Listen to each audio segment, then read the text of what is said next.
Hello everyone, कैसे हैं आप सब। आज हम बात करेंगे सर थॉमस वॉट के बारे में। तो sir Thomas Wyatt was born in 503 in Maidstone Kent. He was English poet and was perhaps most famous for introducing the sonnet to English literature. Sonnet थी वो पहले पेट्रार्क ने इटली से थी, पेट्रार्क ही इसके फादर माने जाते हैं। लेकिन इंग्लिश लिटरेचर में जो सोनेट थी वो उन्होंने थॉमस वॉट ने ही इंट्रोड्यूस की थी। इन्होंने ही सबसे पहले सोनेट लिखना शुरू किया था। It is widely assumed that Watt was educated in St. John's, Cambridge. Soon after completing his education, Thomas Watt became a member of King Henry VIII's court. तो अपने एजुकेशन कंप्लीट करने के बाद ये जो उस टाइम किंग थे, king Henry eighth की कोर्ट में काम करने लग गए। Sir Thomas Wyatt was a popular member of Henry's court. He was handsome and skilled in arts and also in arms. Sometimes Ward's popularity would get him into trouble, particularly in his relationship with women's. तो ये काफ़ी handsome थे और skilled थे, तो एक तरह से इनका ऐसे र्यूमर्स उड़े थे इनके बारे में कि इनकी बहुत सारी वुमेंस के साथ रिलेशनशिप है। तो उसमें एक ये भी था कि जो उस टाइम किंग हेनरी थे उनका अफेयर चल रहा था एन बोलेन के साथ। तो उन्हीं के साथ उसके 6 लवर एक तरह से फाइंड आउट किए गए हैं, तो उन 6 को ही हेनरी ने जेल में डाल दिया। तो उनमें एक ये भी थे थॉमस वॉट। तो एक र्यूमर था कि थॉमस वॉट का अफेयर है एन बोयलन के साथ, और उनको अरेस्ट कर लिया गया 1536 में। लेकिन उनको 37 में रिलीज कर दिया गया और नाइट बना के डिप्लोमेटिक मिशन के लिए इटली भेज दिया गया। और उसका रीज़न ये बताया जाता है कि वो जो किंग हेनरी थे उन्होंने एन बोलेन के साथ मैरिज कर ली थी, और वो एक तरह से इनको दूर रखना चाहते थे एन बोलेन से, थॉमस वॉट को। तो Watt's time abroad was useful artistically as well as politically, क्योंकि एक तो ये पॉलिटिकल मिशन के लिए थे, तो वैसे भी ये टाइम पीरियड उनके लिए अच्छा था। आर्टिस्टिकली इसलिए क्योंकि इटली में जाके उन्होंने जो पेट्रार्क की सोनेट्स थी या जो पेट्रार्क के वर्क थे उनको बहुत डीपली एनालाइज किया, उनको पढ़ा, और इसीलिए पेट्रार्क का जो सोनेट था, सोनेट फॉर्म, वो इंग्लिश में ये लेके आए, इन्होंने इंट्रोड्यूस किया, सोनेट्स लिखी थी। After the execution of political ally Thomas Cromwell, Watt was again imprisoned in 1541. Despite all his adventures, Thomas Watt was most famous for his poetry. Sir Thomas Watt died from fever in Sherborne, Dorset. तो अब हम बात करते हैं इनकी sonnets के बारे में। Sir Thomas Watt was famous for introducing the sonnet to the English language. Watt used his experience overseas and skill with language to translate and perfect the sonnet from Italian to English. तो इन्होंने क्या किया कि sonnet की form में, sonnet में क्या होता है, 14 लाइन्स होती है, चाहे वो 2 टाइप की सोनेट है ना, इटालियन सोनेट हो या शेक्सपियरियन सोनेट हो, 2 मानी जाती है। शेक्सपियरियन को ही एलिजाबेथन भी बोलते हैं या फिर इंग्लिश सोनेट भी बोलते हैं। तो इनमें 14 लाइन होती है। जो पेट्रार्क की थी या जो थॉमस वॉट ने लिखी थी उसमें क्या था, पहले एक ऑक्टेव था और फिर सेस्टेट, मतलब 8+6 का फॉर्मेट था इसमें। जो पेट्रार्कन सोनेट थी या जो थॉमस वॉट लेके आए थे पेट्रार्क को फॉलो करके, तो उसमें 14 लाइन में जो स्टेंजा फॉर्म थी वो थी 8+6। Traditionally a sonnet is written in iambic pentameter. Iambic pentameter क्या होता है कि पहले अनस्ट्रेस्ड सिलेबल होता है, फिर स्ट्रेस्ड होता है, तो ये दोनों मिलके एक आयम्ब बनाते हैं। तो जिसमें 5 होगा तो वो आयम्बिक पेंटामीटर हो जाएगा। और ये 2 टाइप की सोनेट है, पेट्रार्कन और एलिजाबेथन, या इसको इंग्लिश भी बोलते हैं। Iambic pentameter is a form of meter which consists of 5 pair of syllable in each line. These pairs are called iambs, with the first syllable unstressed and the second stressed. None of Watt's poem were ever printed in his lifetime. मतलब उन सब जो भी इनका work है वो post ह्यूमसली publish हुआ है। इनके लाइफ टाइम में कोई भी वर्क पब्लिश नहीं हुआ था। Certain psalms drawn into English metre 1549 में। इनका वर्क है टोटल मिसलेनी इसमें जो 1557 में पब्लिश हुआ था, ये रिचर्ड टोटल ने पब्लिश किया था लंदन में। तो लेकिन उन्होंने थॉमस वॉट का नाम नहीं दिया। जो पब्लिशर रिचर्ड टोटल थे उन्होंने ही अपने नाम से टोटल्स मिसलेनी से इसको पब्लिश किया। उसके बाद विद सरे ही was the first to domesticate the sonnet into English, providing it with its characteristics finally rhyming couplet. One of Watt's best and most famous poem, They Flee From Me. इनका जो ये collection है totals मिसलेनी, इनमें बहुत सारी sonnets हैं, बहुत सारी पोम्स हैं। ये जो दे फ्ली फ्रॉम मी ये सबसे फेमस मानी जाती है। इसमें they show his ability to combine native tradition and classical influence. उसके बाद बात करते हैं अर्ल ऑफ सरे की, जिनको हेनरी हावर्ड, उनको ये अर्ल ऑफ सरे की जो पोजीशन है ये बाद में दी गई थी। इनका नाम था Henry Howard. Tudor poet Henry Howard, the Earl of Surrey, was born in Hunston, Hertfordshire, England. He was the son of the third Duke of Norfolk, associated with the royal court. He grew up at Windsor, where he was a childhood companion to the Duke of Richmond, son of Henry eighth. एक तरह से ये royal family से ही belong करते थे। तो Henry eighth के जो बेटे थे ड्यूक ऑफ रिचमंड, वो इनके फ्रेंड थे। और ये जो हेनरी एट्थ की लवर थी एन बोलेन, ये इनकी कजन थी सरे की। Educated by tutors, he lived an eventful life as a soldier and a courtier, eventually marrying Lady Frances de Vere, daughter of the Earl of Oxford. In 1532, he travelled to France with Henry VIII and stayed at the French court for almost a year. He was made Knight of the Garter in 1541 and served as a soldier in France. तो सरे की main poetry की बात करते हैं हम। सरे sonnet के साथ ही इनका एसोसिएशन है, जैसे थॉमस वोट और ये अर्ल ऑफ सरे या हेनरी हावर्ड, इनको सोनेट इंट्रोड्यूस, इनका जो इटली से सोनेट है थॉमस वोट लेके आए थे।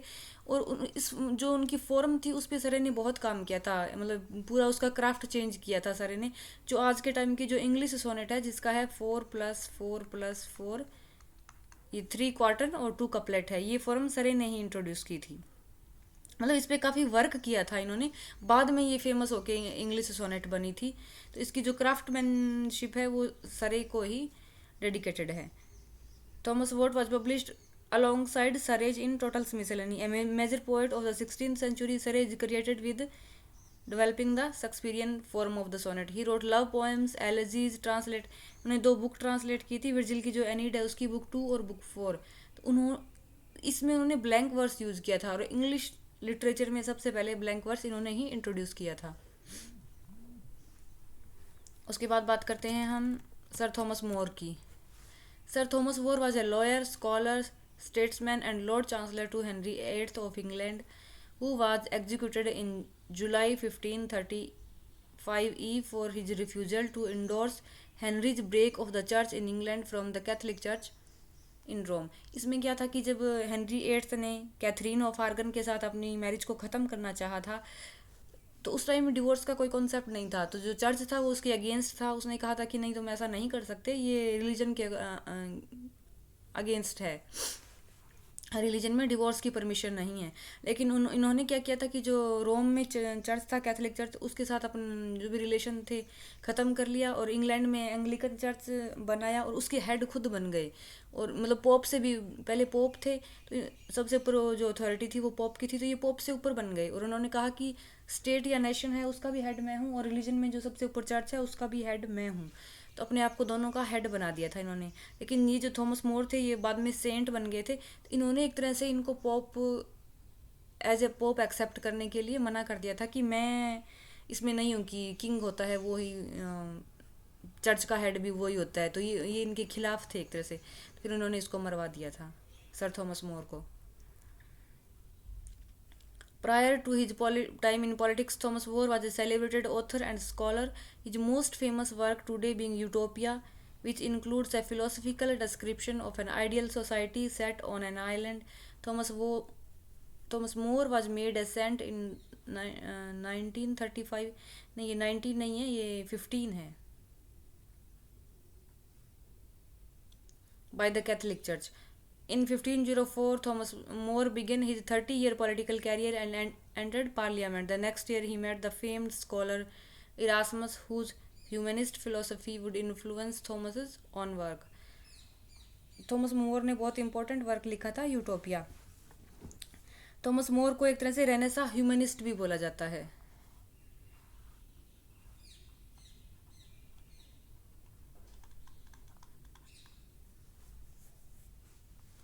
और इनको भी हेडेड कर दिया था ना 1535 में, refusing to give the authority of pope. इनका वर्क है यूटोपिया। यूटोपिया जो वर्क है वो सबसे पहले लैटिन में लिखा गया था, थॉमस मोर ने लिखा था, 2 बुक्स में है। तो पहले लैटिन में था, तो ये आया था लैटिन में 1516 में, और उसके बाद राल्फ रॉबिन्सन ने इनको ट्रांसलेट किया था इंग्लिश में 1551 में। इसमें ये एक ऐसे है एक टाइप का, और 2 बुक्स में है। तो सबसे पहले फर्स्ट बुक में क्या डिस्क्राइब किया गया है कि जो एक प्रोटैगनिस्ट होता है उसका नाम होता है राफेल हाइथलोडस, ये राफेल हाइथलोडे।